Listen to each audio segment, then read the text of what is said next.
Special edition of NBC Nightly News with Brian Williams. Good evening. The nation of Japan has suffered a colossal, historic earthquake that has caused massive damage, massive loss of life, and sent ocean waters racing over land. The big quake was of magnitude 8.9. It struck at 2:46 p.m., centered 78 miles offshore. While Tokyo swayed and shook and bounced for minutes on end, sending millions to shelter, Sendai was the closest population center, and it's been devastated. The loss of life, officially so far in the hundreds, will almost certainly be in the thousands, as thousands are missing. The quake then triggered a tsunami, water upwards of 30 feet high that swamped the Japanese shoreline, moving faster than people or cars could outrun it. Then it headed out east across the Pacific Ocean, traveling at times at the speed of a jet airliner. The original quake was big enough to move the largest island of Japan 8 feet further to the east. The aftershocks haven't stopped. A second big quake struck on land late today, U.S. time. Kaori Njoji is the veteran CNBC Tokyo bureau chief, and she begins our coverage tonight. Kaori, good evening. Good evening, Brian. Japan is waking up to a morning Saturday here like no other. The citizens of this country have long been accustomed to earthquakes, but what they saw 18 hours ago as this massive earthquake struck was like nothing they have seen before. The quake hit at 2:46 in the afternoon, Tokyo time, in the middle of what witnesses called a beautiful, calm day. Terrified business workers scrambled to safety when the tremors hit. Debris and office equipment falling everywhere. In the streets, chaos as residents tried to dodge bricks and glass crashing to the ground.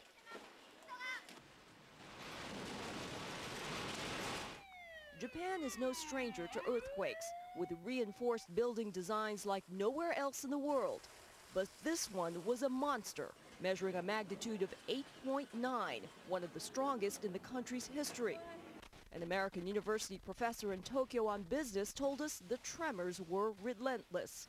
The shaking got worse and worse. I don't know exactly how long it lasted. It seemed like it went on forever. The country's Prime Minister, Naoto Kan, immediately activated an emergency response plan. After the shaking came the warning, and the wave, a chilling preview of the disaster to come. The target, the city of Sendai, some 200 miles northeast of Tokyo. Hundreds are reported missing there. An unbelievable sight, the force of the swirling water sucking boats into its center. Reports of at least one vessel missing with 100 people aboard. The tsunami hit with incredible force, the sludge sweeping away everything in its path. This wall of water and mud, some 30 feet high, washed across the low-lying coastal areas. Entire towns swept away, thick and brown, strewn with debris. Fast-moving farmlands quickly disappeared. Entire major roads, bridges and homes, gone in a matter of minutes. The airport at Sendai was completely destroyed. Workers and others scrambled onto rooftops trying to stay above the mud. A huge fire in an oil refinery near Tokyo continues to burn. At least 80 other massive fires are still burning along the coastline after the quake cut off gas lines, causing a series of explosions leaving homes and businesses ablaze. Power is out throughout parts of the country, and mass transit is down. In some places, trains derailed. Tonight, evacuations are underway for miles around this nuclear power plant in Fukushima. Officials say the cooling system failed during the jolt. Authorities now say that radiation levels have surged outside the plant.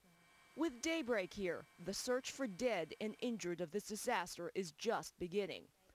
Not to mention the cleanup, which will likely take months, if not years. Although most of the public transportation here in the capital, Tokyo, has resumed this morning, transportation communication to the northeast region has been sporadic. Public broadcaster NHK reporting that at least more than 1,000 people have been either dead or missing, and the toll continues to mount. Brian? Kaori and Joji on again what is an otherwise beautiful Saturday morning across Japan. Tonight, our counterparts in Japanese television news are anchoring their broadcasts wearing hard hats because of falling debris in their newsrooms and studios. But Japanese television also played a crucial role in this disaster, broadcasting 30 seconds advance warning and blanket coverage since the opening moments of the quake. Our NBC News Tokyo Bureau Chief Arata Yamamoto continues our coverage. And Arata, I heard you in the middle of the night U.S. time on MSNBC's live coverage say you were watching television, you got notice, which is very rare, enough time, 30 seconds, to take cover or leave structures for some people. That's right, Brian. We were watching the parliamentary session, and on the screen flashed a warning saying that a big earthquake was hitting Japan. And shortly after that, 30 seconds afterwards, we started to feel the shake. The shake was it got to be so big that you couldn't stand without losing your balance. It's hard to see a beautiful sunny day on the side street where we've set up shop, but is the rest of the country in kind of a state of suspended animation? I've seen pictures of the bullet train just frozen in place on its tracks. Yeah, that's correct. People are still stranded in train stations, even here in Tokyo. People are still dazed, especially since we don't know the full scale of the damage that this tsunami earthquake has caused. And Arata, in Tokyo itself, we saw buildings absolutely swaying back and forth. The damage, of course, much less in the city than it is in the agricultural zone to the north, correct? That's correct. That's correct. But the buildings did shake quite a bit here.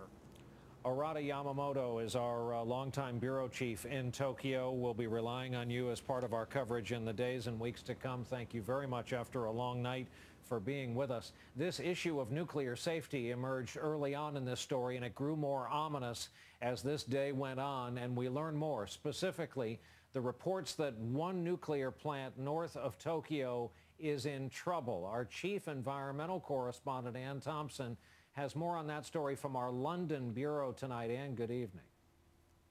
Good evening, Brian. In fact, there are 2 nuclear plants north of Tokyo that are in trouble tonight. And one of them, there is a report that the officials there say they have lost control of 2 reactors. And this is a very disturbing development. The fear is that if Japanese officials have lost control of these 2 reactors, the reactors could be on a path to a meltdown. Now, the concern focuses on those 2 plants in Fukushima, 150 miles north of Tokyo, which has a population of some 30 million people, 50 miles from Sendai, home to 1 million people. Officials ordered residents in a 6-mile area of the plants to evacuate. The reactors in question are boiling water reactors designed by General Electric, one of the part owners of NBC Universal. The problem started with a power outage caused by the earthquake. It caused the cooling systems to fail. Excuse me, that system sends water to lower the temperature of the fuel. There should be 2 backup systems, diesel generators and 125-volt batteries. But apparently those aren't working. If the cooling system is interrupted, the fuel can overheat, melt, and release a large amount of radioactivity. Brian? All right, Ann Thompson with this nuclear issue that may emerge as a very big part of this story in the days ahead. Thanks.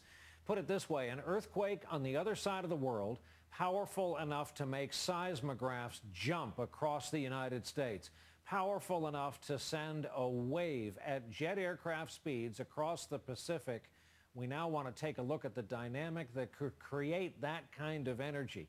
We have an explainer tonight from NBC's Tom Costello in Washington. Tom, good evening. Hi, Brian. This earthquake occurred along what's known as the Pacific Ring of Fire. That is a 25,000-mile string of volcanic and seismic activity right here. 90% of the world's earthquakes and 80% of tsunamis happen right in that Ring of Fire. The most recent one, you recall, was in Christchurch, New Zealand, right here just last month.